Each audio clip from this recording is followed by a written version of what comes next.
Welcome to another episode of Angels, Positivity, and Love. I'm your show host, Michael Andre Ford in Texas, good old US of A.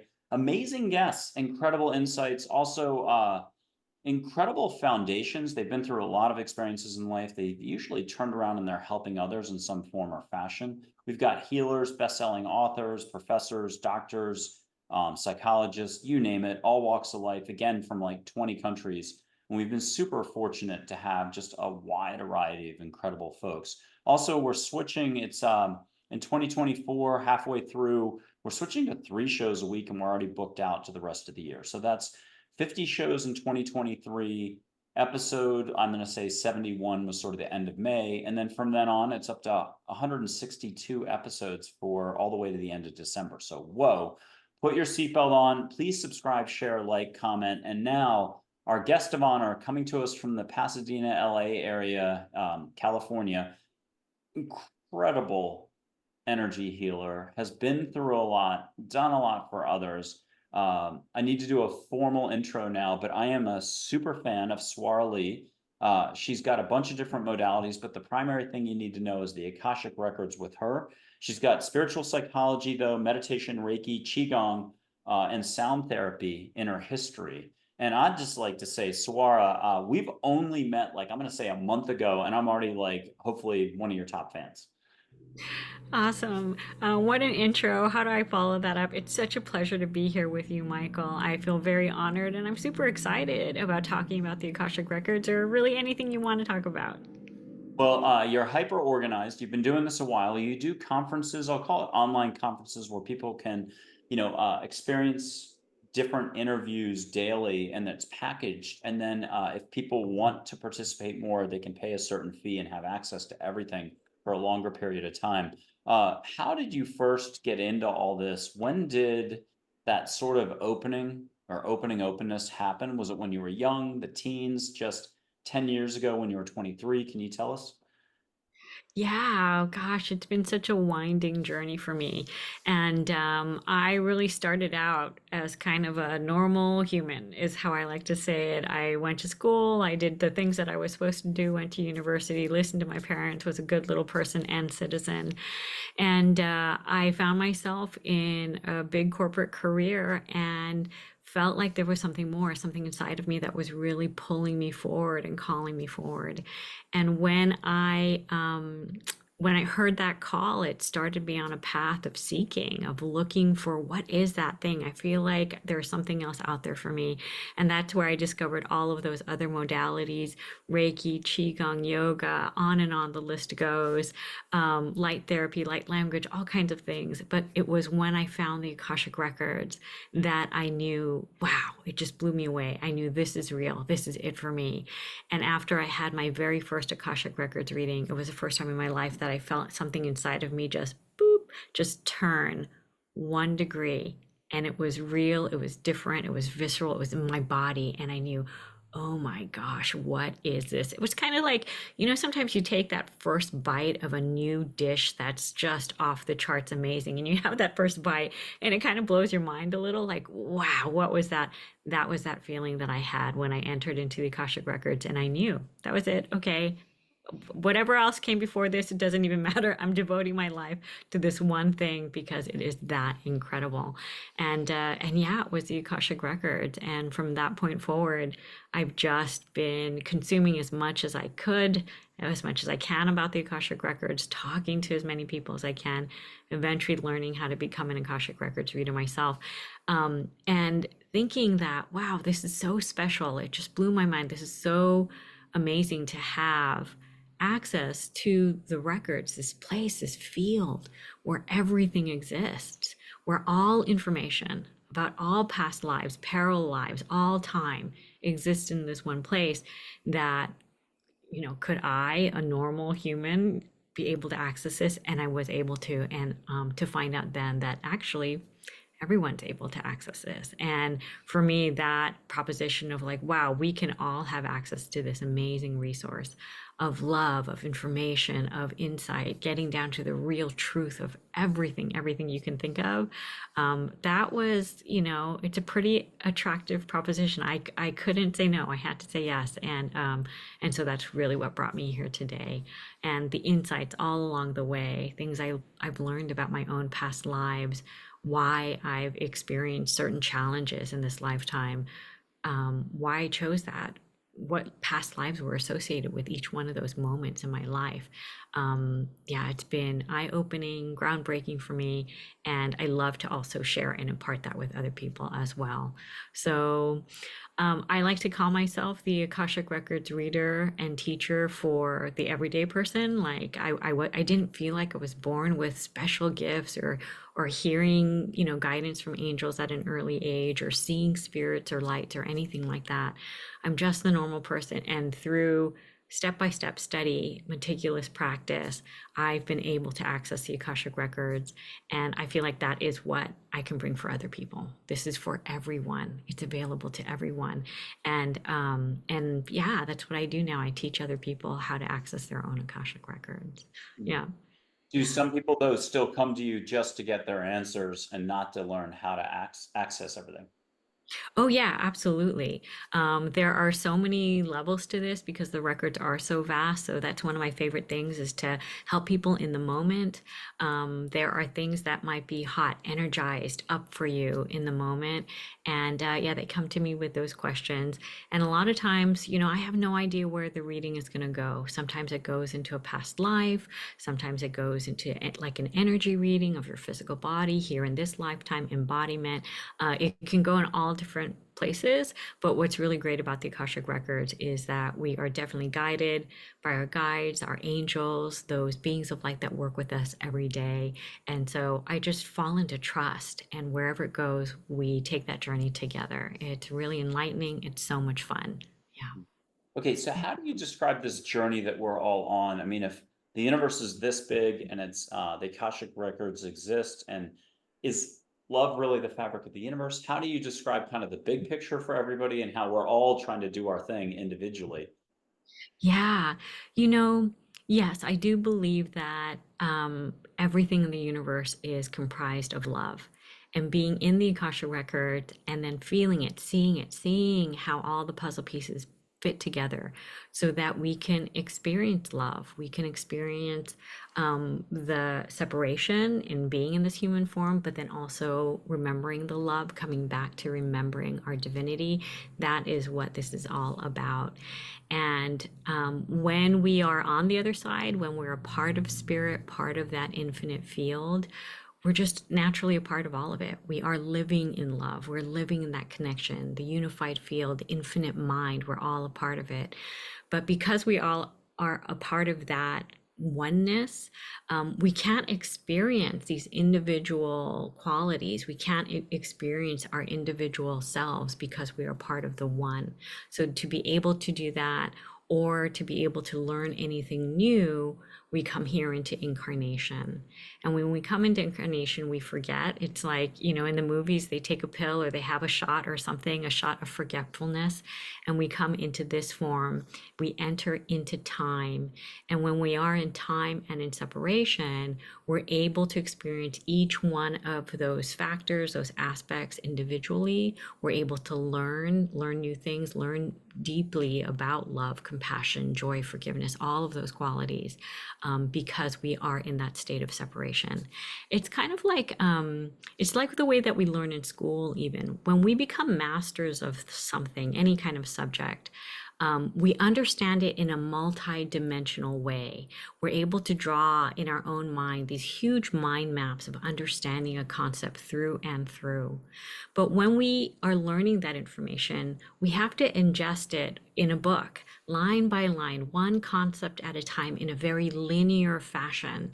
And over time, we understand various aspects of this concept and then can understand their relative position with each other and be able to finally come into full mastery and see that multidimensional plane. But to learn it we have to break it down and put it on a timeline. We have to learn it one concept at a time. And that is what we do as souls. We enter into this space, this incarnation, to be in time, be in separation, and learn things one at a time, build those muscles, and achieve that mastery over the idea of love, forgiveness, compassion, all of those beautiful, the good stuff. And when we're able to do that, we're able to grow in all of these areas. Then we go back and return to be a part of that big unified field of oneness. We remember who we truly are on a soul level. And so coming here is part of that vehicle of learning. Being within this mechanism of time, space, separation helps us. It serves us to build those muscles so that when we go back, we can have that extra wisdom and knowledge of having had this experience. Sometimes it feels like a bummer to be here, like, ugh, I have to be in forgetful. I have to be separate from you. I'm not remembering that love of everything, that God, the universe, all that's available. But this is where we go to really develop ourselves, to really learn, to build those muscles, to evolve. And some people think of this earth school as, gosh, it's like such a demotion, it's elementary school or something, but it's not. This is like graduate level work that we are doing here. It is heavy duty stuff, and it's really important. This work that we are doing here, we're adding to that vibration of love and light, and we're all here. I think the bottom line of it is to remember who we truly are, our divinity, that we are each a unique fractal and reflection of God. And then, and in that place, remember our divinity, and then remember that everything is love. It's built on love. We are love. Everything is made of love, the good and the bad. It's all made of love. And to reclaim that for ourselves and reclaim that empowerment of who we truly are. And so this particular time that we are in, it's pretty intense. You know, a lot of stuff is going on out there in the world. And a part of that is a part of this quickening. It's adding a little bit of pressure to be on this journey, to release trauma, to release, pain and hurts, to come to forgiveness, to remember who we truly are. And during this time of quickening, as we're releasing the lower vibrational stuff that we might have carried around in the past, we are stepping into an expression of who we truly are. And that is the divine expression of God that we are, our unique expression of God. So I hope that answered your question. It's kind of big concept stuff that we're talking about here. And it's going to be different for each individual person, what your journey of it is, what your unique expression of God is, but we're all on this path together. So there's kind of a famous quote, I can't remember who said it, but it's still a good quote. Experience is what you get when you don't get what you want. Can you talk to us about how that's actually an amazing launch pad, diving board, or platform to launch into sort of your next tackling this as a topic? Experience is what you get when you don't get what you want. Can you talk to us about how everything is your instruction? Oh, absolutely. So when you visit the Akashic Records, what's written there is not only a history of all of our incarnations that we've had here in the 3D, but it is also that space in between. And in that space in between, that's the place where we go to and we sign up for some of the experiences that we have in our lives. We still always have free will and choice, but we also have signed up for some big picture things, umbrella ideas.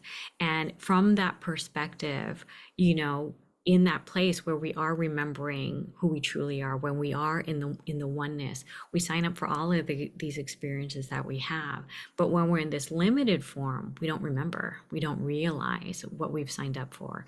And so, yes, we have these experiences. We've agreed to them on some level in some time, maybe not even in incarnation. And we have these experiences for a reason. And it's those reasons. What am I here to learn? What did I come here to discover more about? What karma or contracts am I completing? Those are the experiences that, like you're saying, these are the ones that we really signed up for. These are the ones that we're having. We might not truly understand the conscious reason behind it, on why we're experiencing it. We might be asking for something completely different on the menu, but then what shows up on the plate really is what we've signed up for, from those higher perspectives. Those are the things that are good for us. There's a purpose behind them. And when you think about that, the purpose behind them, it's such a refreshing and empowering state to be in. I've asked for this. Now let me figure out how. How can I make the most of this right now? And honestly, the Akashic Records are a great tool for that, because you get to peek a little bit behind the curtain and read the script a little of why, where did this come from? How does it relate to other things that are going on? So yeah, so we have all asked for those things, so we are no longer victims to the circumstances in our lives. We are re-empowered that, yep, I've signed up for this. Now let me make the most of it. What's that going to look like? And being positive, being grateful, asking for guidance and support, all of these things really help us on our journey to make the most of every one of these moments. Yeah. Did that answer your question? Absolutely. Lovely. An angel named Dale coached an Olympic athlete from the 70s, 80s that people would know. Dale just kind of changed everything after 13 years of doing this and said he's got an Andromedan background. Other angels are kicking out Sirius and Orion. I'm shocked. There's gambling going on in the big galactic casino. It's a little bigger than we even thought before. I don't know what we were thinking before in the first place. He has a great quote, though, and I want to run it by you for sort of the next chapter here. A definition of compassion, and I think it ties into what you were just saying. Compassion is just being and trusting the outcome to be of the highest intent for all. Can you run with that? Yeah. Okay. Say that again. Compassion is just being and trusting the outcome to be of the highest intent for all. Oh, wow, that's so powerful. Very beautiful. That is it in a nutshell. If you can really understand this concept that everything that is happening, beautiful. I love it, Dale. Bring in your energy. Come on, bring it. When you can really understand that everything is happening in service to us for our highest good. And it's us, the individual, as well as the big us, like all of humanity, all of the universes, all of the species, all of creation. Wow. Um, when we understand that, we can just let go of the need of to try to control outcomes, of being disappointed or judging something as this isn't right, this isn't what I wanted. We get to live in the fullness of the flow. And so, and then just derive as much as we can from every moment, even if those moments might feel like they're negative on the surface, that really what's available to us, there's always something, some sort of fruit of wisdom, insight, gifts, love, connection, opportunity, whatever that might be. And so I love that quote. It's amazing. It's all about letting go, the need to control, letting go that we are right, letting go that, this limited perspective I have right now is right. It really allows room for grace, God, the universe to come in. And so I think having that bigger perspective is really important. It is liberating. It sets us free. It allows us to see how we are truly empowered in every moment. And that empowerment is a part of remembering who we are on a divine level, because ultimately we created all of this. Everything that's going on in our lives, we were the ones. And when you really accept that empowerment, you get to then flip it and use it to create things in your life. You get to pull back all that empowerment to yourself and then use it to create everything, to be like instant healing, instant manifestation, wanting to create these connections, wanting to create this business. It's all available to us there when we learn to love and embrace all of those moments, love and embrace the empowerment, how we created that in that moment. We get to call that power back to us. And that is really living into who we are as divine beings. And then this earth school transforms into an earth playground. And everything gets to be an expression of, what do I want to create today? What do I feel like having show up in my life today? And then, asking for that to come forward, asking our angels and guides to support us, and then being able to create from that place of empowerment. It's powerful. It's life-changing. So the Akashic records exist, angels exist, love exists, and the ego exists. We'll talk about that in a little bit. A big yes on angels. What's your experience with angels? Can you share one time you were just like, whoa, this is big. What do I do next? Yeah. With angels, maybe my biggest thing was when I was in my 20s and I was just trying to figure myself out, how to live in this world and what is it all about? What's the truth? And why am I doing all these things that I feel like the world is telling me I have to do? Like I said, going to college and getting a job and getting this degree and doing all these things, but really not feeling the purpose underneath it. Like, why am I really doing this? I feel like I'm kind of an automaton, a robot going through the motions. Um, I had this one night where I just sort of had a confrontation maybe with my angels, and I said, tell me, like, I need to know why right now. You need to tell me. I am tired of like floundering and reaching for answers, and I need to know right. I was very demanding with my angels and guides, and I think from their perspective, it was kind of funny, like, of course you can know anything that you want. It's all available to you. Why are you so upset? But that was the state that I was in. I was being really demanding, uh, uh, just kind of like a kid, stomping my feet, like, tell me now, give me what I want. And I just remember being in my room and just crying and letting out all of this pain, this angst, all of these things that maybe I didn't even know on a cerebral level, but it was in my physical body even. Just everything was coming out, crying and crying for hours. And at the end of it, I heard this bell ring and I heard these angel voices. And it was almost as if I had just spent hours crying out everything else that was in the way of hearing their voices. And suddenly I heard everything. I heard my angel speaking these beautiful angelic tones like bells ringing. And I can hear them just speaking to me as clear as day, as if somebody was standing here right next to me, just talking to me. And I heard them telling me that everything is okay, that they've always been with me. They're with me now, and now I can hear them clearly. And then if I continue to be in this clear intention state, I can continue to hear them.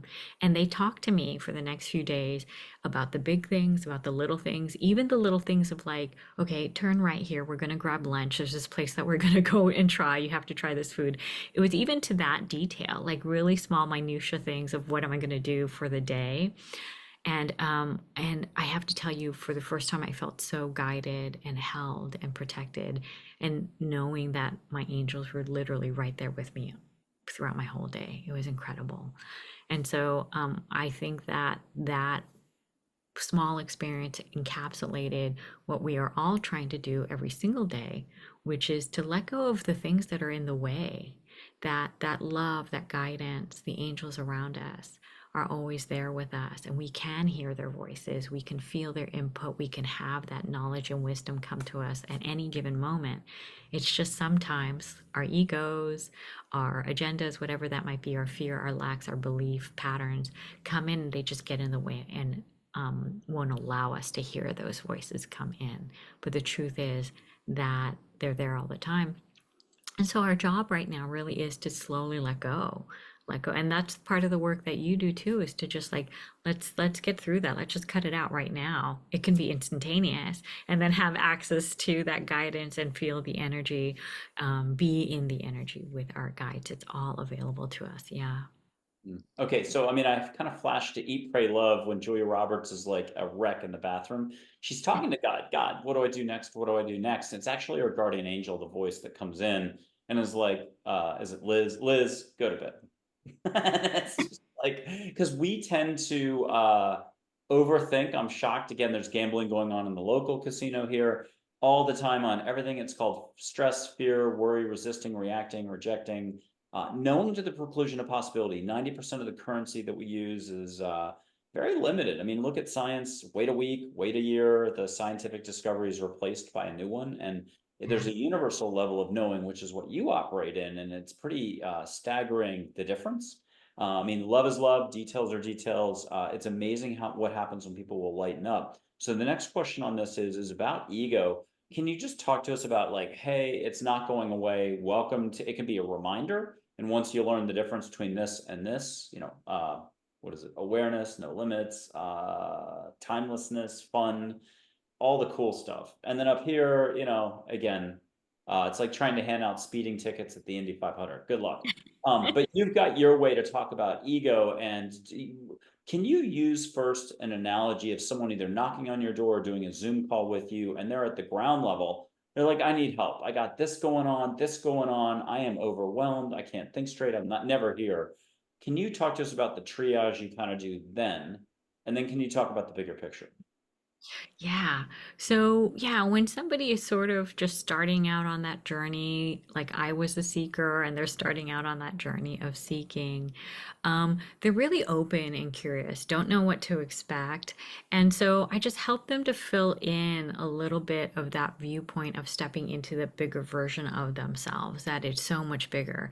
And I like to just throw them into the energy of the Akashic Records. It's a little bit like pushing somebody in the deep end of the pool and they just have to start swimming and they know how. They know how to swim. It's intuitive. They're in that energy already. And that is probably the greatest testament and verification of the truth of all of this is just to be in that energy because you will feel it. You'll feel it. It's visceral. It's real. This huge shift happened.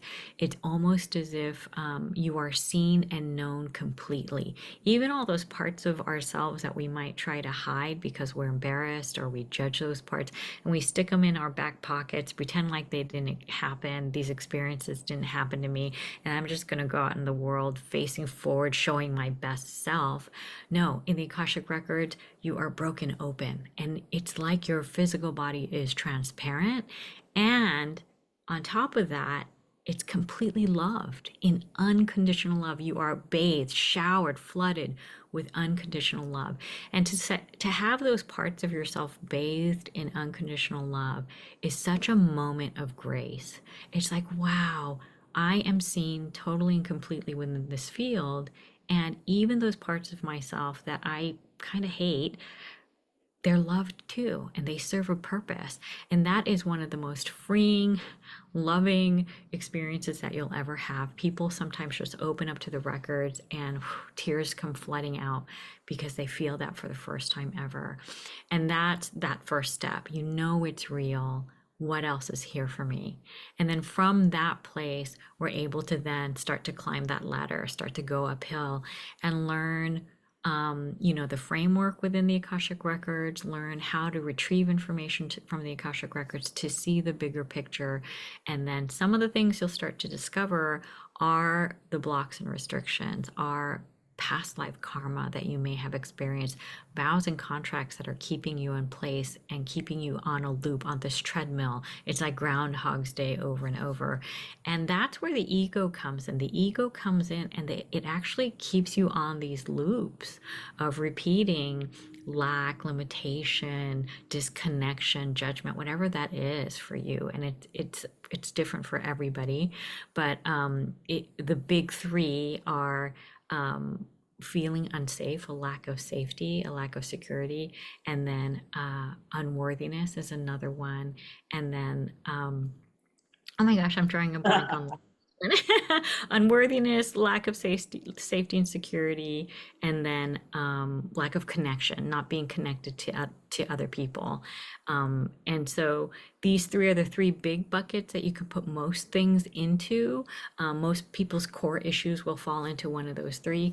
And then when you find these things, you'll learn it's like tied up in a knot. You'll learn how to slowly sort of untie the knot in the Akashic Records. But it's our ego that keeps us in place. Why? To keep us safe, to keep us like if we know we're alive here, we're functioning here, and if we can keep all of these mechanisms in place, we know that we'll continue to perpetuate like I'm alive, I'm okay, this is okay. Although we might not be able to access all of the joy that's available to us, and the joy is huge, all the love, all the connection that's available to us, all the abundance that's available to us. But at least we know we're safe and we're alive. And the more that you're tapping in the records, what you're tapping into is your soul level truth. And your soul is so much bigger than you can possibly imagine. And we think that we take our soul and we cram it down, we put it into this little physical body when we come into incarnation, but we don't. We're only taking in a small part of it and kind of placing it here in this little container. Our soul and how the bigness of our soul is huge. And when we go into the Akashic Records, we can begin to access that fullness of who we truly are. And when you are able to see that, experience that, your ego in comparison is so teeny tiny, and you're able to have that perspective of who I truly am, the bigness of me versus this teeny tiny ego. And then it has less power over you. You're just a little bit more free because it shrinks down to its right size, and you realize, oh, I could see now how this serves me, and it also limits me, and I don't need to have that anymore. And you can see past the illusion of the ego because you can see the bigness of who you truly are. That truth of you begins to just infuse into all aspects of your life. Yeah. Ego's kind of like a Sherlock Holmes magnifying glass, and once in a while, too much sun, it's doing a little burning ray, and you set a fire. I'm shocked. It's also a little bit like the car analogy. It wants to be behind the driver's wheel, in the front seat. But what's kind of cool is the whole what you're talking about, helping people realize a little bit more, actualize. Then it gets to be at least a side seat driver, sometimes back seat, depends on how much you want to kick it around. It just means no more control though over you, and you can have more fun. I'm going to blow sage, and then we're going to talk about ego a little bit more. This is just a really easy exercise for folks. I light some, leave your eyes on the smoke. It doesn't matter if it's 20, 30. Time and space isn't what you think it is. It's why through two screens, you can still smell the energy. Everything's kind of light as it is. Whether you want to call it plant medicine, uh, angels, the universe, love, bringing it to you, great. And why settle for ho-hum sage? Not that it's not amazing. It's Juniper Ridge. You can find it on my website. I'm not sponsored. I wish I was. Here's the sage being lit. Some people who are hypersensitive start tasting it the second they see the flame or beforehand. Ask for a little bit of sage your way, but get some flowers on top of that. Ocean smell if you want to go crazy. And I'll use a red-tailed hawk feather to whoosh it. So from Texas to California, Suara, are you already getting the sage? Oh, yes, for sure. The smoke, Any a little flowers bit. or ocean smell on top of that? It's more like mountain. Oh, nice. Okay, and I'll blow this out, and I'm going to read you some ego quotes that are fun quotes, not by ego, about from angels about ego. And one last thing though, if people want to let this sage smoke and the universe come in to help you let go more, you can look at Swara's aura. I've said everything correctly and pronounced it correctly. You can see her light, a lot of white light. You might get colors. If you need to tune out more, get a pillow, lie down a little more and just look at her and catch her aura and let her shine even more than she already is on air. So that's kind of not a challenge. It's just an opportunity for growth. If you want a little ball of light being an angel and sort of a oh, this is going to be the wrong way to say it. A dumbed down form, a little white ball light energy form is the better way to say it. Just love for you. An angel can show up on your peripheral if you're resisting it. It could be in your room. You could see it by her. You could see it at this end, but I think that's your third choice, door number 3. I think you're going to have more fun at your end. And feel what you can feel. Breathe more as you're listening to her and see what happens. Okay, back to reality. Got to do an interview here. So I do have a couple quotes from angels about ego, and this will hopefully generate another push of your wisdom that you're sharing with us. So Mary, Big Mary, said, ego is blocking love. I like that. It's the simplest of all. Someone else said, and I couldn't find it anywhere, it was either Mother Teresa or Charlotte, ego is a temporary lack of compassion. I love that. Here's another one. Archangel Michael said, ego is getting lost in thoughts regarding tasks, goals, and perceived accomplishments. Min, another angel, said, it's a false security blanket. Also, can't read that one. Okay. Ego creates so many unneeded false hopes and expectations. And finally, we'll do 2 more. Charlotte said, ego is fear, wasted time, and energy. And then Rebecca, another angel, said, ego is allowing thoughts and opinions of others to saturate your own thoughts. I thought that was pretty decent. Can you talk to us again about the flows, the difference, and how one is completely open, love, and above, and the other isn't? Oh, yeah. So, ego has this way of addressing the lowest parts of ourselves, the lowest vibration, the limited parts of ourselves, and knows how to appeal to those lower desires that we have, and then also leverage some of the fears and things that we might also carry within our energetic field. And so, when we can actively see the ego trying to address those lower vibrations, it's when we rise above them. I think it was Einstein that said, right? Like you can't find the solution at the level of the problem. And so we have to rise above them. And from that place, we can look down and see the ego and really see just how small it is, you know? And from that place, we're able to gain some perspective around it. I sometimes will take my ego and shrink it down to a little teeny tiny figure and stick it in my pocket and walk around with it. It can have its opinion, it can serve me, it can give me insight, sure, but it's not in control. And then the bigger version of me is in control. So I just kind of tuck it in my pocket. And I know some people, I've heard of practices where people try to get rid of their ego, even like just kind of cut it off, denounce it, get rid of it, shrink it down to nothing, destroy it. And I would not recommend that for people. We have our egos for a purpose, a reason. It does really help us stay alive. It does help us maneuver through this world, and so we want to definitely keep that part. But it's about right sizing it. You know, right sizing it in comparison to the total vision of us. So we want to right size it just a little bit down, stick it in our pocket, and go on with our daily lives. And so that's going to really help us. Yeah. I want to jump back to how you help folks directly. So, if 10 different people came through your door, or again, Zoom calls, exploratory or direct actual sessions, um, you do get into they tell you their story, right? You're listening and you're tuning in at that point, but then you do some steps. Can you just anecdotally explain what goes down when someone reaches out to you? How can they be assured or feel safe sharing some of their details and knowing they're going to get the help that they need? Yeah. So I'll give you maybe an example of my own experience.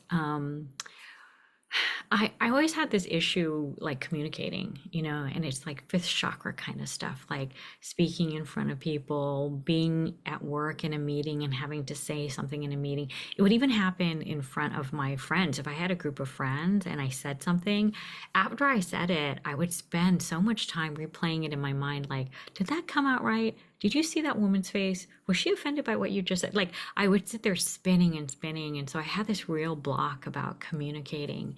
And part of it too was unworthiness, imposter syndrome, that, you know, I didn't have that place of authority to say what I wanted to say. I wasn't worthy enough to share these things. You know, who am I, kind of thing. And it was something that I struggled with really my whole life. When I had my first Akashic Records reading, I found out that there was a past life associated with this. And in that past life, the information was that I was a little girl in old China, like ancient China. China was one of the original kingdoms way back, you know, in the beginning of civilization. In ancient China, I was born mute and deaf. And so most of the times back then, in those times, it was pretty normal if any child was born with any kind of disability or something, they were sort of left out to die in the forest overnight, and they would just be left. But because my disabilities in that lifetime were invisible, I was allowed to live, and they didn't discover until later about like the deaf and the mute. Um, but once they discovered that, I was really treated like a secondhand class citizen, just very like I'm just there to serve and run errands for other people, and that was it. I was just there to sort of help other people, and that I was unimportant. I was like half a person. But even though I couldn't speak, I had a lot to say on the inside. I just had no ability to bring it out. That I was actually a very intelligent person, but there was no means for it to come out. And instead, what was going in, what I was being fed in that entire lifetime was that I was unworthy, I wasn't even worthy of food, that, I couldn't do anything, and just really kind of pushed down in that whole lifetime and completely alone. Abuse, there was all kinds of abuse and things and trauma. And that when I discovered this information, I felt the truth of it in my body. It was like my body was a bell, and the bell of truth rang through my entire body. I knew this is it. This is what this has been all about. Coming out of that Akashic Record session, I felt like the tightness that I had in my own voice, the judgment I had against myself whenever I said anything, just a little bit, like I turned that 1 degree, just a little bit, that knot began to untie. And little by little, I found myself just having that information. I was able to find my voice, and I could suddenly speak in a meeting, because I knew whenever I had that tightness, it wasn't really me. It was something that happened in a past life. It's okay. And I have permission now. I can speak. And little by little, I was able to find that voice and find that expression and what I wanted to say. And, here I am now in this interview talking to you, talking, in my classes and teachings, talking to other people, and I have been able to find that voice.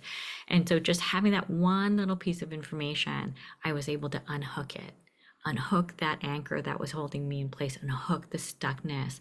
And how I experienced it in this lifetime is I found freedom. I found freedom to find my voice. I found freedom to speak, to convert my thoughts into words, not believe that I'm unworthy or that I'm going to offend anyone, and it was okay.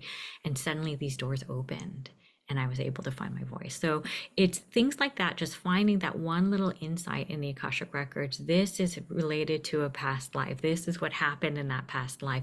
Here's the information. And something about it just unhooks it. And it's an incredible journey. It's not like a light switch that turns on and off. It's not like the next day I woke up and I was a different person. But little by little, it's more like a flower blooming. The petals were slowly able to open, and I was able to find my voice. So that's an example of, these are my 3D world experiences. These are the symptoms I'm experiencing right now in this lifetime. This is my issue that I'm seeing. I've tried so many ways to get in and around this thing. I've tried journal writing, therapy, I've tried all these things, but I feel like it's not moving. Is there something more? Can you find out in the Akashic Records? And when I dive into the records, I usually find out that yes, there's a past life that's associated. These are the circumstances around the past life. And having that information is just enough to open that door for people. And then they can begin the journey of really releasing whatever that block is. Yeah. Okay. Incredible. If you're speaking as a keynote speaker at a convention, an annual convention of healers, and this is about modalities, but how each person's a little different, how they're either feeling it, seeing it, getting a download, or getting the lowdown on someone before they walk in the door. You jump on the call. I mean, think of Tyler Henry, Hollywood Medium. He's got his scribble pad, and he's also, if he's connecting to Uncle Frank, who died of a heart attack, he's suddenly sweating and heart palpitations. He's feeling it. Like, he's really feeling it. And we're not getting to the part of like, what would you want to change or adjust or have angels adjust for you? Can you just share behind the curtain a little? How is it working? Do you see their aura if they're walking in the door? Are you getting a download? Is it dream time the night before? Is it sometimes you're really not coasting, but it's just so smooth? It's going to come just at the right moment, just when you're meeting with them. Can you give us sort of the blow by blow, the details, paint the picture for us a little on a like case by case? How do you handle it? Yeah. So, I think most Akashic Records readers have the same type of process. We all use some sort of sacred prayer, and the prayer is attuned to the Akashic Records. So we use this vehicle as a way to enter into the Akashic Records. And when we enter in the records, it's almost like entering into this column of light, which is all of the information from that person, from your Akashic records, all your lifetimes, your soul level information. So we enter into that vibration. It is a very high vibration. You can feel it move in. It's really visceral because it's vibrating so high. And once you're in that space, I go through a process of asking questions and then receiving answers. And it's kind of like doing research on the internet. You click on one thing and the information pops up in your mind's eye, or you hear it, or the other. And oh, that's really curious. And it takes you down the road and you end up falling down the rabbit hole. And then you have this other question, and this really tangential kind of conversation and path of research. And suddenly an hour has gone by. You've gone down this windy road. You found out all this information along the way. And that journey is guided by your guides in the Akashic Records. You're receiving information every step of the way. And we receive that information using all of our clairsenses. So we might see something, clairvoyance, you might hear the angel speaking, the guide speaking right in your ear, clairaudience, clairsentience coming through your heart space, claircognizance, all of it. All your clairs and senses are activated and you're receiving these bits of information. So we use the process of asking questions, receiving answers. What's that next question? Follow that trail of questions down the rabbit hole. And then it is like reading a book. The story is unfolding in front of you. Because I'm a very visual person, for me, it's not so much reading a book and storytelling in that way. It's more like painting a picture. I might ask a question and find the colors fill in this corner.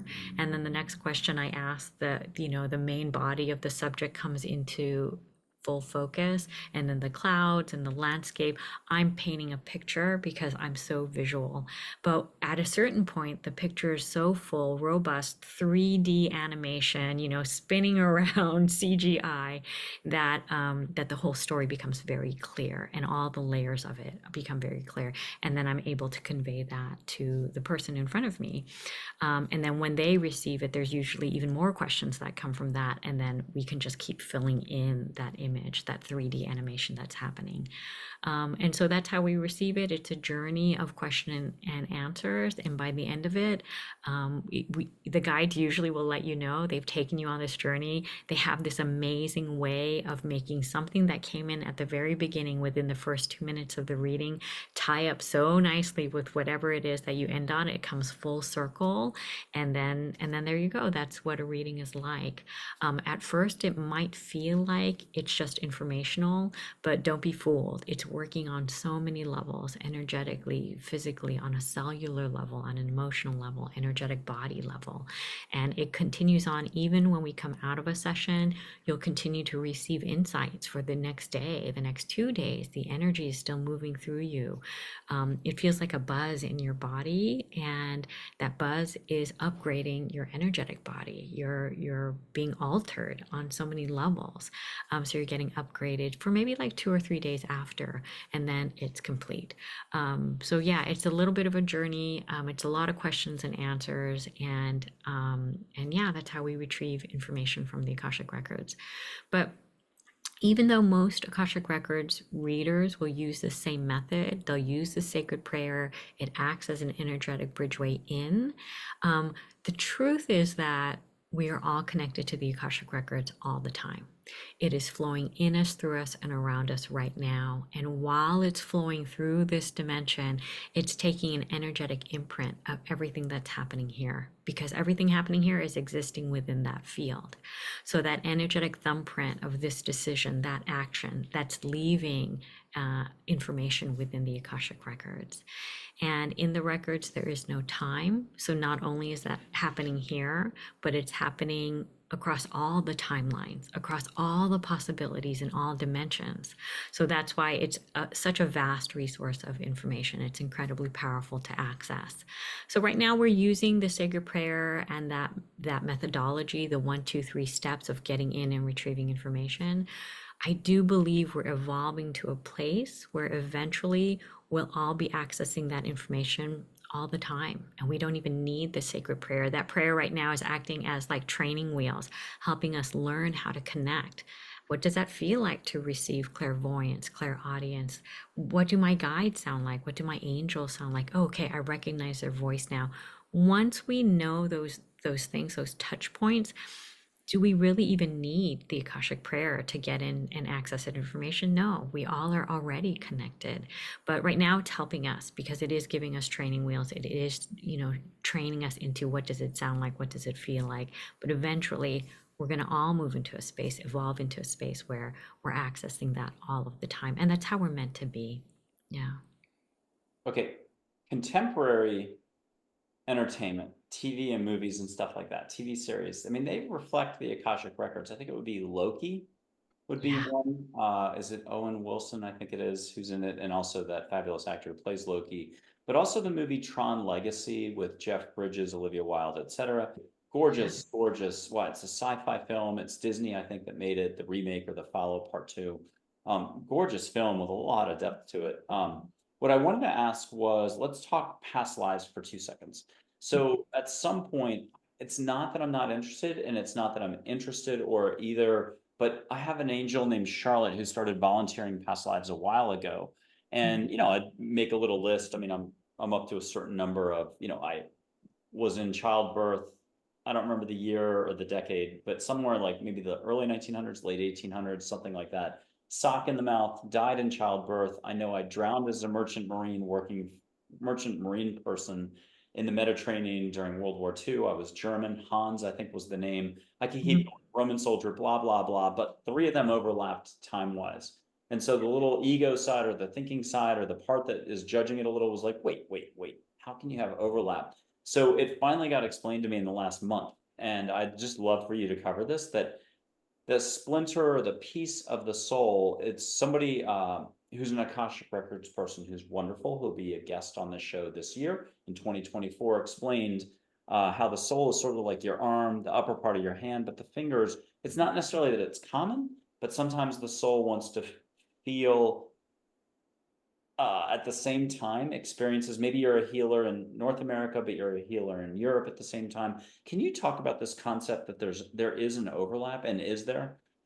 Yes, absolutely. And another movie is the Oscar winner a couple years ago, Everything Everywhere All at Once. That as well is really great as explaining some parts of the Akashic Records that we are living in all of these various timelines simultaneously. And in that movie, the main characters were able to pull down information from different past lives and bring that information into the current life that they were living in. And so they could kind of travel to these various touch points in the other lives. And so that kind of idea is, yes, just like the arm might be your soul and the hand and the fingers come in, and the fingers come in and touch in on different points on the timeline. And in that movie, Everything Everywhere All at Once, somebody on one timeline was pulling information from another finger and then pulling it back into their current timeline to, kind of like the Matrix. I need to learn how to fly a helicopter right now. So they'd visit another lifetime where they knew how to fly a helicopter, pull down the information, get downloaded, and then all of a sudden they can fly a helicopter. It's like that. And so when these fingers come down and engage with the timeline, in the Akashic Records, there really is no time. Everything is happening simultaneously in the infinite now. So, yes, on this one timeline, maybe these fingers are engaged like, ta-da, here we are in the 1800s, here we are in 1920, here we are in 2020. Like, each finger engages with the timeline at a different point. But in the Akashic Records, there is no time. So actually, all of the timelines are there simultaneously, even alternate universes. So, considering that, there are multiple parallel timelines that are happening all at the same time in the Akashic Records. So, if we are connecting into one timeline at all these different years, maybe in another timeline, another part of that soul. So, here's one arm, but then here's this other hand coming down from the same body, engaging in other parallel timelines as well. That when you're pulling from all those different places, it may look like to us from our limited perspective that, wait, that doesn't make sense. They're overlapping. How can that happen at the same time? That would mean I'm a man man over here in 1925, but then I'm a woman over there in 1923. That doesn't make any sense. It is possible because all possible timelines are existing as well. So we like to think of it as we're standing here, and behind us is stacked all of our past lives, neatly stacked behind us in a row. And it makes total logical, chronological sense. We like to imagine it that way. So it's almost like behind us are these slices of bread, and each slice is a different lifetime, and they stack right next to each other. And then we stand here. And that in front of us, the future is not set. We have free will and choice. And so what we're facing are options, multitude of options, multitude of timelines in front of us. And so we like to think that we make our choices every day. And then maybe one choice will make me go on this timeline and go down this path, and another choice will make me go down this path. And when you make that choice and you enter into that path and you're traveling down the path of your life, that's your life. It all together, you can stack it all together, and it's one string of life. But the truth is, behind you as well, you came from a place of infinite choices. So in front of you, you have infinite choices. Behind you, you have infinite choices. And there were infinite yous making all those different choices, right? It's mind-blowing. All of a sudden, instead of one line that we like to think of, it's millions of lines of time traveling in every single direction simultaneously. And in the Akashic Records, they are all happening all at once, everywhere, everything, everywhere, all at once, in the infinite now. And so that's why, and also, not only is there no time in the Akashic Records, there's no separation. So we like to think of ourselves as an individuated soul, but in the Akashic Records, all of our souls are all together in the sum total of God. And so, yes, I might think I'm Cleopatra, you in a past life, you might think you're Cleopatra in a past life, and it all can be true because really on a soul level, you and I aren't separated on a soul level. So we all can be tapping in and accessing the information from all of those timelines all at once. So it gets really abstract. It gets really, the more you think about it, it multiplies even bigger. It's a very, very big idea. But my experience is that when I'm talking to that one person, so I'm really talking about one finger, right? I'm talking to that one person, that there is a purpose for this one finger, this one incarnation. And so I use that energy and ride that energy of that one person, their story, that their concern that they might have, ride that into the Akashic Record to access the bigger whole. But I know and I trust that everything that's happened within this one person's timeline, that it all has a purpose. And so we can ask about these very specific things from this one finger, and we can all access also the bigger whole if we need to. If we need to, it all serves a purpose. It's like that Einstein quote again: if we need to rise above, we can rise above and get a little bit more access to more information to bring more clarity to a certain situation. But we always start with that one place where we're at, and we follow it into the Akashic Records, and we receive what we need. And a quote came to me from angels. It's human to human interaction allows for soul to soul contact. Yeah, beautiful. I like that. I'm going to go ahead and throw myself under the bus and mention 3 past lives that overlapped, and I was bright enough to figure that out. And then I asked the question. Sometimes it took me 12 years to ask the question about the light I was seeing on my eyes, whether they were open or closed, kind of like tie-dye light. And I just got the answer. I don't know what I was thinking. I am such a blank. I feel like when they did the erasing, and I got to mention 2 other movies or series, Adjustment Bureau. Part of it was a little like there's a trillion different vibrations. So sometimes they'll come at the topic from a lower vibration, a little more violence. And that's the next one is Westworld. All the different seasons, holy Toledo, a lot of violence in that one. But I think it's still pointing in the same direction. And if you think of Westworld with all the violence, there was a jillion people, at least 5,000 over however many seasons, that worked with love in their hearts to make the best product they could, even though 4,000 people died in that whole series. So, okay. Here are the 3 lives. And Edward Fuller, a healer in like the late 1860s who did hand-to-head, legitimate healer, grief, pain, trauma, stuff like that.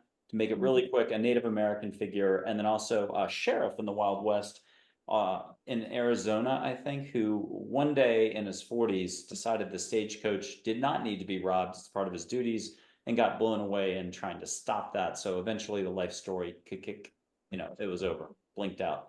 But three overlapping stories. There could even probably be a fourth in there. Can you talk to us about some people, it's a new environment, and boy, like you said, it could be a pressure cooker. You get here, whether you're flipping burgers, you're working at a top 10, $2 billion revenue law firm, global. You can feel pressure being in this body. Woof. But other people have been here hundreds of times or more. Can you give us some flavor there? And I know this is going to be just mind bending, shattering, and really hard to grasp, but give us the whole panoply. Wow. Yeah. So yeah, we can experience so many lifetimes here. I've run into people that have spent hundreds of lifetimes coming back to Earth, and actually also in other parts of the universe, not necessarily even as an Earther. You may have heard of, I don't know, the Palladians and the Syrians. And so that is another level of mind-blowing information, right? That we've incarnated hundreds and hundreds, thousands of times here and in other places of the universe. And the main purpose that we've established is to experience ourselves, to remember our divinity, to remember love, bring more love and light in the world, and just have these experiences. And so we can do that from a lot of different ways. It can be from the perspective of the person flipping burgers. It can be from the perspective of the CEO of the billion-dollar company.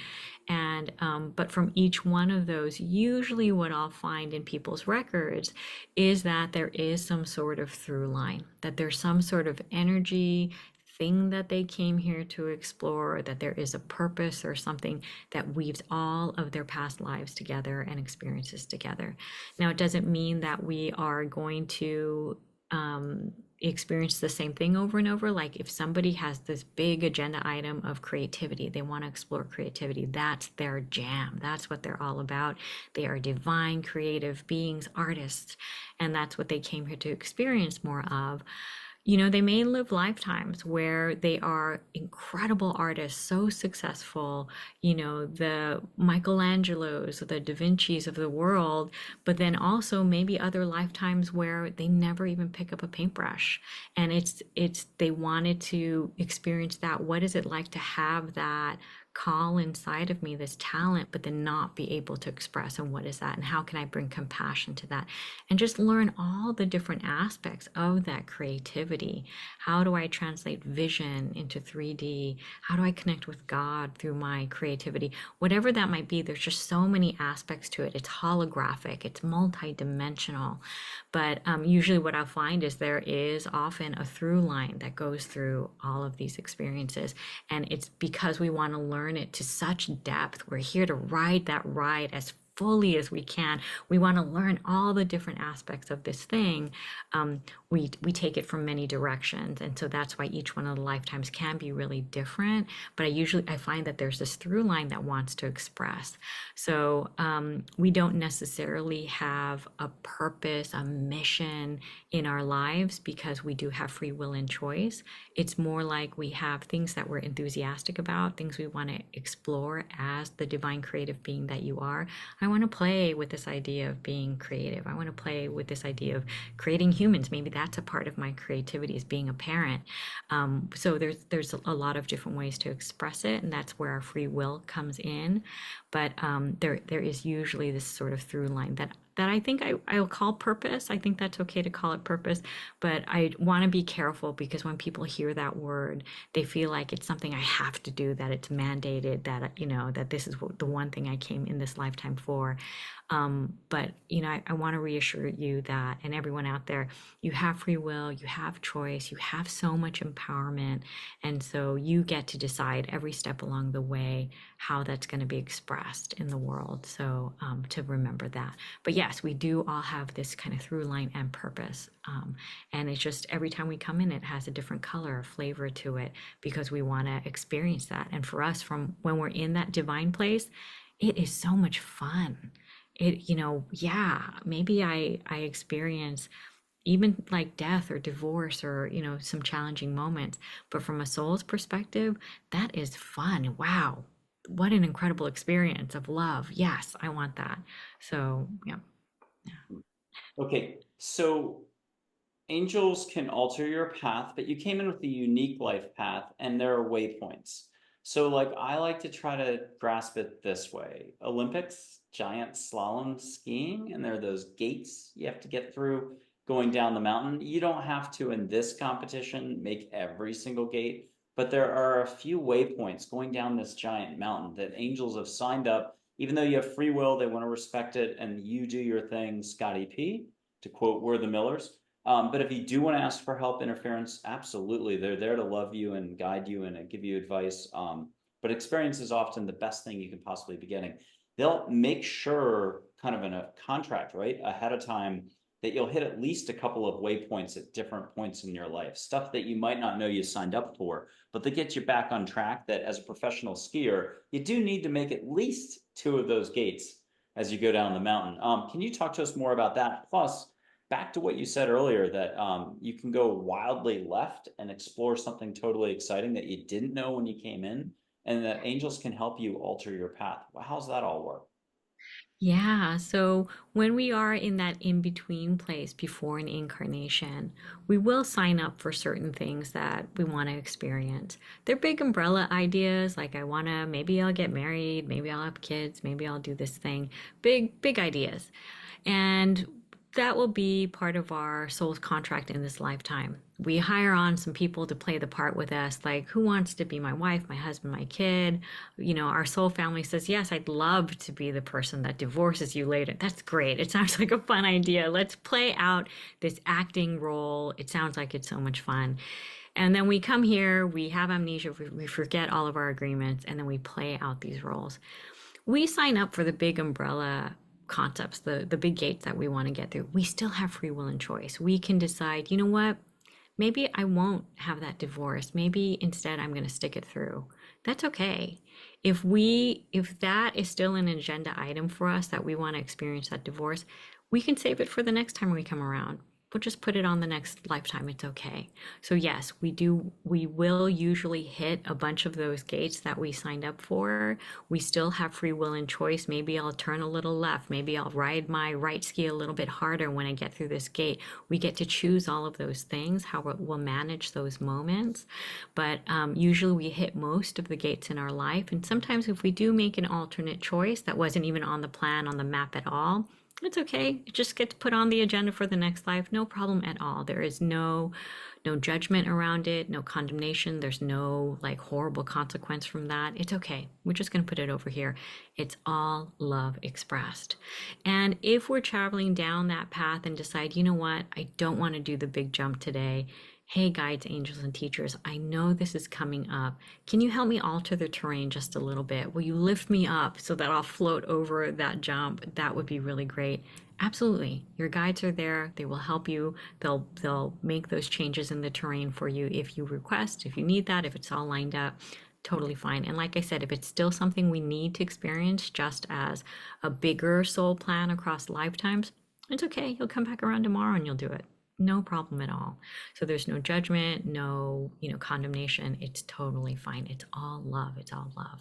So yeah, we sign up for a lot of these things, these soul plans that we have for this lifetime. And we have a great group of friends too that come in and incarnate with us and play the parts with us, and we play together.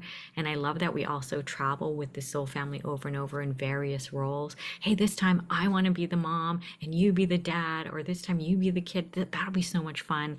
And we travel together to learn these things together. So it's just a fun journey. If we look at it that way, that it is a fun journey, everything is a gift for us. Everything is for our upliftment, our growth, our return to love, our experiencing God and the divine. Then we can absolutely make the most of every single moment we go through. So just keep that positive focus, and then you'll be able to like really squeeze the juice out of the moment. Okay, speaking of guides and angels, got to at least put a couple photos of angels for you up to the screen. They're in light energy form. You're so talented with listening and feeling. At home, give yourself a break. Just ask angels to make it nice, get you out of your head into your heart. Your heart already is fully connected. A Formula One driver, Fittipaldi, Lewis Hamilton, Verstappen, whoever you like. Put a seatbelt on if you want. Here's joy, the emotion joy. She's joy, kind of cosmic. I mean, think of love. It's a constant, and you just have to open your eyes to see love in any given moment. Good luck with that. That's sort of a lifetime achievement award if you want to get that done. What are you getting, Suara, from joy as either a topic, or she might have a quick mantra or reminder for us all, something nice and easy, but get a hug. And can you use a lot of words to describe for all of us what you're feeling, seeing, and so on? Yeah. So with joy, what I feel coming in is love, love and joy. I could feel this energy opening even in my physical eyes, opening my eyes to receive the ball of light that's in front of me, that energy that's coming in. It's affecting my physical eye to engage and accept that energy, and then it's coming into my body as love. So it's amazing. It's very high. It's very joyful, like even joyful for no reason, joyful just to be joyful. That is what is coming in. And that is a beautiful thing because, again, it's about empowerment. I'm choosing joy. I'm choosing love. Even if it doesn't make sense in this moment, who cares? Let's just be in that love that's available to us all the time. And Angel Beautiful. said this, you can be happy now in this very moment for absolutely no reason whatsoever. You want to meet your ego, it's going to say, but. Yes. And it's going to be my situation is, my problem is, my drama is, you don't understand. I have 25 dogs, 16 kids, and I've gotten divorced 6 times in 6 weeks. I make really bad decisions. Okay. Here's Charlotte, everybody's favorite school teacher from third form if you're in New Zealand, Canada, or third grade. Mrs. Wilson, not Mrs. Johansson who got you in trouble all the time, the nice one. She's got words of wisdom meant to help you expand. Anybody who wants to put their palm out and feel the energy on their palm, their fingers both, try too hard, it'll be on your toes. Unofficially breathe through the mouth. It's like turning the volume up. Feel what you can feel, don't judge. And if you want to get a whoosh down your back, you want to see blue light in the room, and you can hear her crystal clear. What am I missing? Ask for a smell. Two things, three things: ocean, flowers, or an ancient Egypt incense that you couldn't buy on Amazon, or even if you went to Egypt, a kick butt, incredibly deep. If you're really into sacred spirituality stuff, ask for the deepest, deepest, incredible scent that, like, literally, you're like, wow. And now, what are you getting from Charlotte? She's fantastic.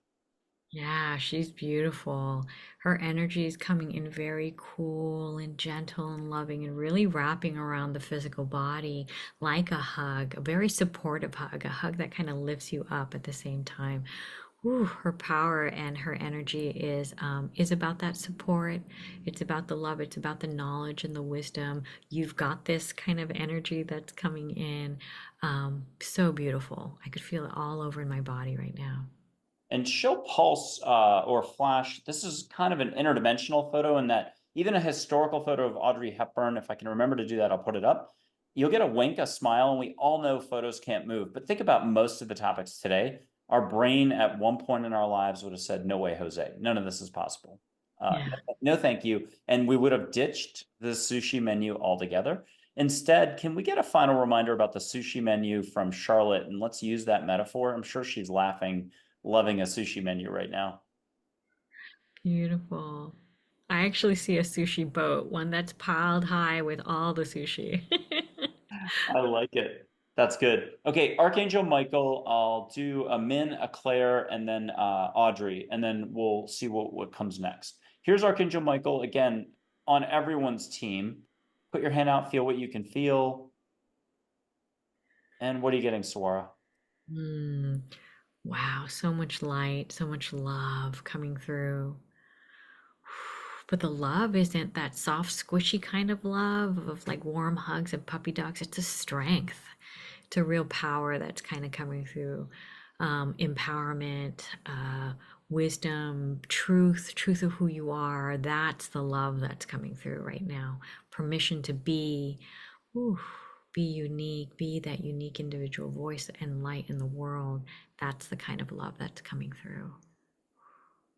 And then Min, who is, you know, all these angels can be guardian angels. So there's probably like 80,000 people who have Min as a guardian angel. I'm one of them, but the name is the only complex one. Min, like Minnesota, the Lakota Sioux word for water. Owala is a Polynesian morning glory flowers up top, sweet potato vine down below, but it's also Ua and La and Hawaiian. Literally out of 200 names or 200 figures, this is the hardest name. But Ua is rain, La is sun. If I got it right in Hawaiian, it's rainbow. So it's water rainbow, water morning glory, just color Min. She's soft-spoken professor and watery, light waves of energy and water, serious background. Charlotte was Orion. Joy is more cosmic.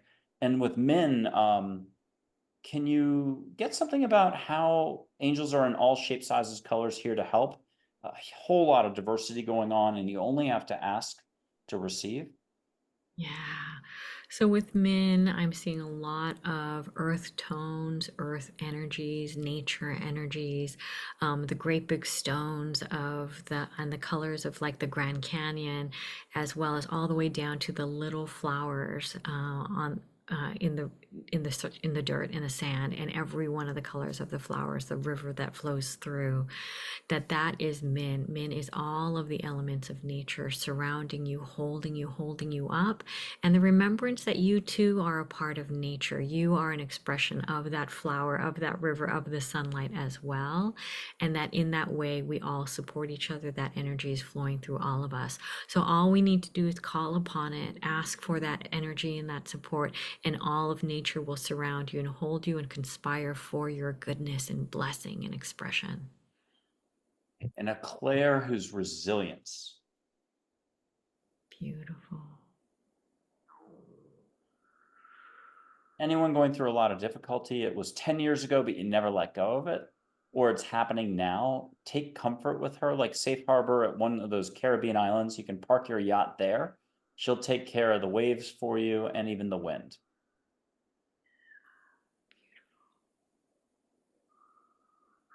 And a part of Claire is her clarity. It's right there in her name. Clarity is coming through. That purple light that shows up right in your mind's eye, in your third eye. She is clarity. And with that clarity, you can find that resilience. Like, yes, I can see my way through. Yes, I can see the truth of this moment and how it serves. And clarity comes in. Claire. You're doing so good. I'm actually going to still do 2 or 3 more figures with your permission. I got a Heather whose name is the word heart rearranged. She makes hearts in her photos. I'm coming back to this photo, but she does hearts in her photos, and sometimes not complete, but mostly complete. I'll just show a couple of those really quick. And she's compassion, compassion, compassion. She's lots of fun. You can see angels in full-on human form. So she's one of my top ones that in Sweden, I got to see her in New York, Maui. She was a Portuguese ballerina taking time off from life with a great cover story, but there she is one way. And Mm. I saw her at a bookstore in Austin as well. I'm sure I've seen her other times, maybe once in Vegas. There's a heart. And here's another heart. And then I'll just go back to the one that's my favorite. It was above a Japanese torii in my backyard of my first Austin house. That is a heart, if you can, people can allow for it. She's kind of like an Amazonian goddess, very strong, very cool. I mean, picture her any way you want, but she'll come through pretty clear, crystal clear. And she's got a touch of Africa in her. Sometimes she showed as a tall African American, the most just stunning, radiant person I've ever met in an Austin bookstore. It was hard to put sentences together. So yeah, what's coming in is yes, this very powerful figure, but on the inside, she's also very lighthearted, a little bit playful even is in there. So really just great energy, just that lightheartedness, the joy, the laughter, the easygoing, like taking everything with stride is part of her energy. So beautiful. So beautiful. Okay, and Audrey Hepburn, who I describe as half Grace, but that spot is already taken by an angel named Grace, and she's half Sparkle in the moment. This will be a historical photo which people can allow for if they're here to wink, smile, nod, the eyebrow goes up, whatever you'll allow for. If you need to do something while I'm pulling up the photo, do the chubby checker, exhale like a whale, do this, do anything. Just ask angels to get you out of your head into your heart. Ask Audrey to take care of the details. And if anybody's really crazily like gung ho, put your hand out with your eyes closed in the room. And as if your cousin was there and you like your cousin, they'll hold your hand. You can feel her physically hold your hand, but go for it. Why not? Here's Audrey. And anybody who wants to catch an uninvented perfume out of Paris, do it. And let Oh, us know when she's moved for you in the photo. A wink, a smile, eyebrow goes up, shoulder waggle, hands have moved. You got it. Yeah. Yeah.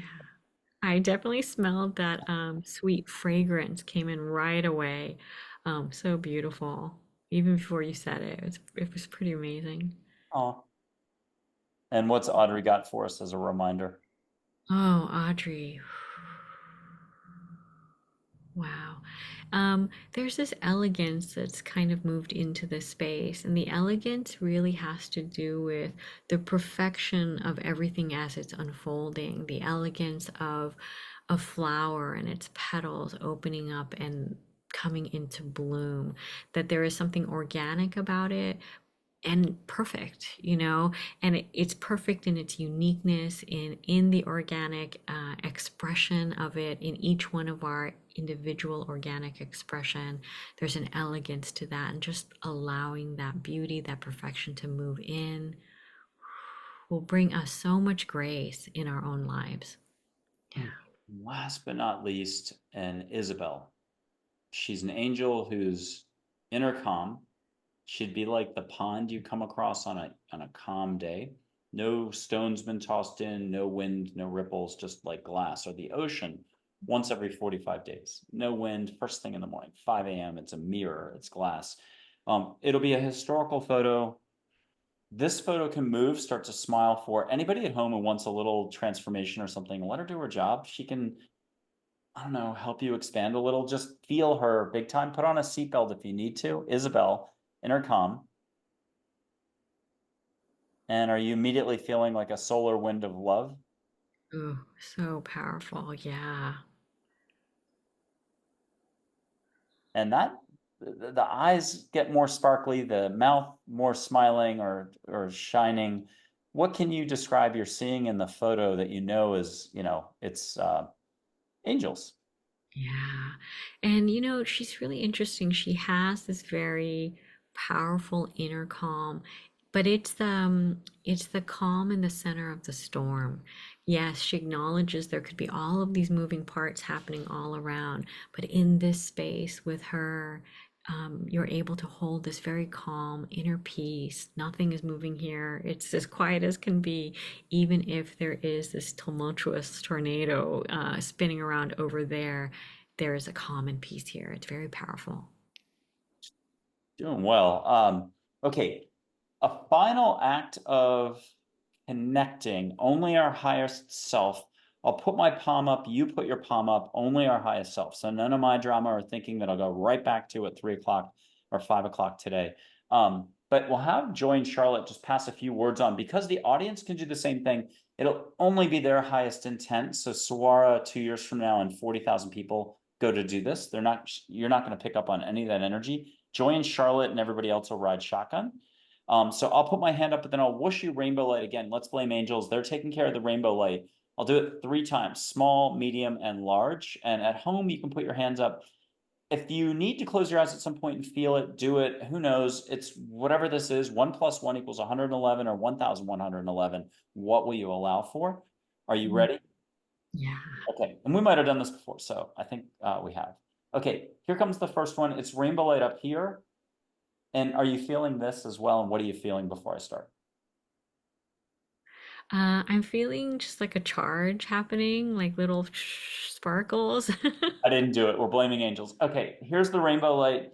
And let this take something off of you or shift consciousness or perspective. And this is her bailiwick, so she'll have the words for it afterwards. Here comes the first one, just low volume. Feel what you can feel, don't judge.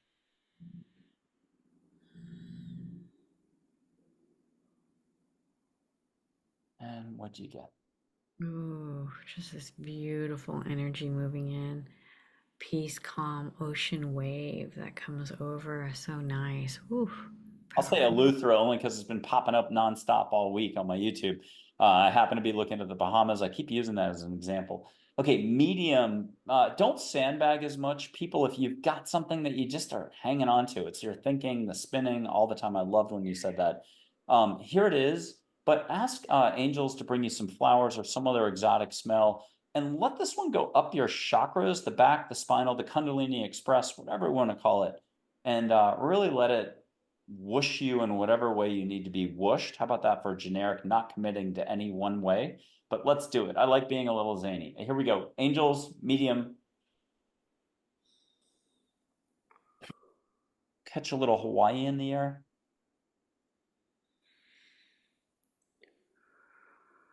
And you have beautiful communication skills. What are the words you want to use for that? Ooh, just so much loving energy, just freeing and releasing, loosening of things happening, and that sweet smell of fruit coming through. So powerful, relaxing. Okay, then last one's going to be go big, go home. Most people are already at home, so let's go big. If you've got the cigarettes in the drawer and you haven't smoked them in years, this is metaphorically only. It's sacred tobacco. You can just have the sacred tobacco scent come in, but you're going to maybe need it afterwards because this could be big. What are you going to allow for? And you could just skip me Mm. and you can play this over again either way if you need help. But ask angels to do this for you or book Suara because she's kick butt. Here it goes though. Make a request if you really need to get whooshed. Obviously still go on the 2 week trip to Bali, but maybe this could be a substitute so you don't have to fly for 18 hours or 24. Okay, here we go. Lots of rainbow light coming in. Let it go right up your back. We're all going to need to gasp afterwards. Here we go. And Hawaii in the air.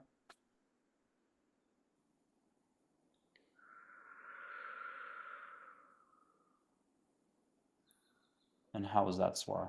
Wow, very deep, deep. The smell of like something burning, even, like a fire on the beach or something happening, burning away the old, coming into the new transformation. Very powerful. Nice. Okay, what can you tell us about where things are headed now? Can you share what you've been doing your, I'll call them conferences, they're virtual. You get to check out anywhere from 15 to 30 amazing speakers daily. And then you've signed up for if you want to sign up for the whole package, it's incredible. Yeah, yeah. Yeah, so I've been putting on these summits every year now for the past few years. And in these summits, we've been sharing lots of different modalities, healing techniques. And the idea is that we are in this time right now where there is a quickening. We are being asked to let go of and release any karma, trauma, pain, hurt, let them go and just step into our greater story of who we are on a bigger level, bigger scale, who we are on a soul level. And in that transformation, there are so many roads.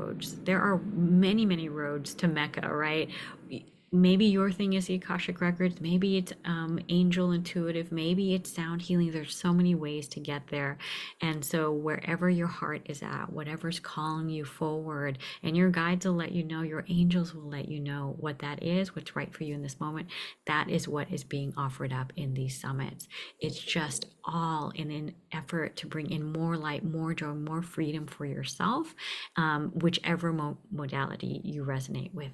And so you can find that out at seekerssolution.com. The idea is that we are all seekers, and you can find your solution at Seekers Solution Summit, and it's seekerssolution.com.